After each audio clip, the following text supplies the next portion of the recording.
Okay guys, so on this young man's speaker box, we have a 600 watt max power Kenwood amp.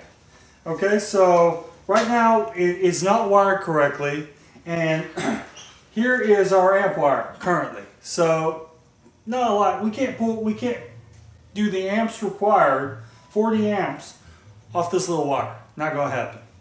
But we have new wire, and I drop everything, and they pick it up. It's really a fun game. But he's actually gonna rewire this, and he got a splitter for his outputs, so he can run without running another RCA. He can still run his amp. Since subwoofers, you really don't need to fade or anything. That's all good. The only problem we have with this is we have this wire here that runs from the power wire to the remote. So the amp never shuts off, which is problematic, especially if you're in a Jeep, because when Tyler goes off-road and he's 50 miles away from civilization, he's got a hell of a long hike ahead of him. You like hiking 50 miles, right? No? Okay. So let's get into this.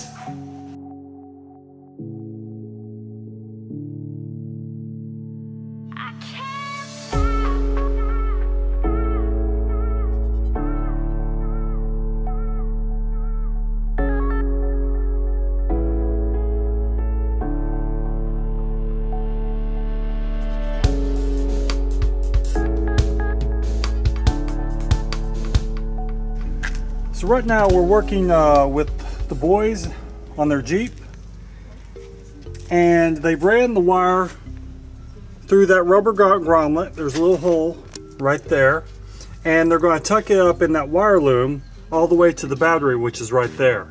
They want to make sure that they keep the wire off any metal where it will rub through, and make sure it looks clean too, because you don't want a nasty looking engine compartment. There is a lot of heat in here.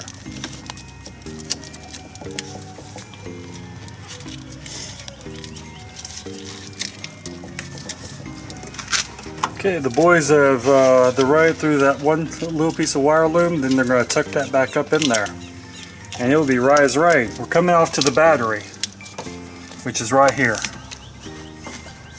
So when you're doing a amp install and you're running a larger battery cable to a wire to the battery, always use a fuse holder in between, close to the battery, so that you don't burn down your vehicle. Before you get started on anything with wiring on your Jeep, you want to go ahead and disconnect the ground wire. This will keep you from making fun sparks. Okay, so we're going to put our battery wire into this loom right here, and I'm just going to take a drill, loosen this up, so I can get the new wire in here. Okay, so we're going to take and cut this little piece of wire off because we want to install our fuse block. So cut it right here. No sparks, because this is not connected to anything. So right here we're going to strip off both sides of this wire, just a little bit, because you don't need that much. These connectors only are about, I'd say about a 1/4 inch deep. So take off about a little over 1/4 inch and just pull it off.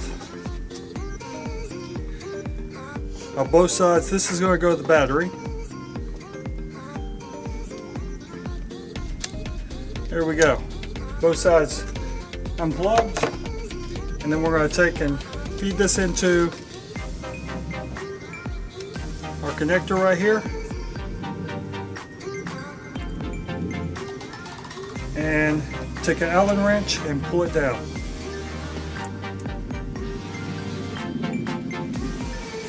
Before you stick this on the battery though, you want to stick the little screw-in mount on the side, or you won't get it on until you take something off again. Did y'all get me the right size Allen wrench? So we have the right size tool. Now we're just going to tighten it, and we got to pull it down.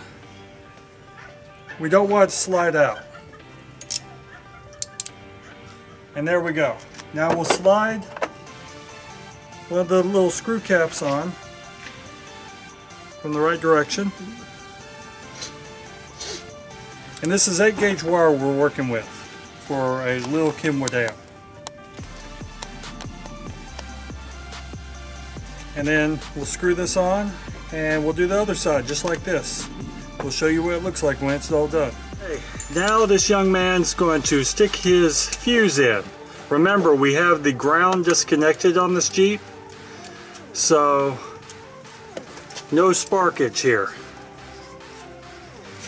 And the Rockford Fosgate fuse holder is nice because it has little rubber seals that work with 8-gauge wire that will seal out the moisture. And it's all done. Now he's going to connect his battery. He's going to slide his battery into the wire into that little sleeve right there.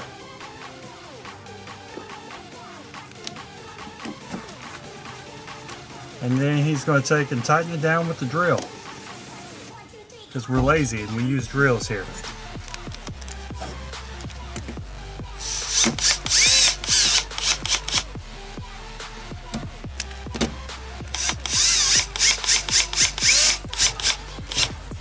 Good and tight. Whoop. And there went the tools. Oh. Yay, that's what I did. I knew that was going to happen.